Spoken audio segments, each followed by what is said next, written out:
سلام دوست من.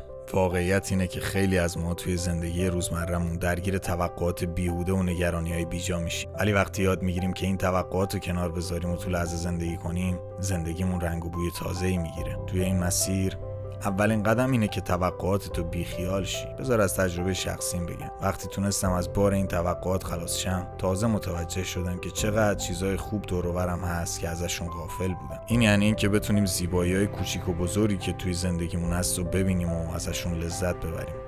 زندگی توی لحظه یعنی این که دیگه به گذشته فکر نکنیم و از نگرانی‌های آینده خلاص شیم. وقتی این رو درک کنیم، با دل باز و ذهن آروم به سفر زندگیمون ادامه میدیم و از چیزهای خوبی که توی مسیرمون قرار میگیره لذت میبریم.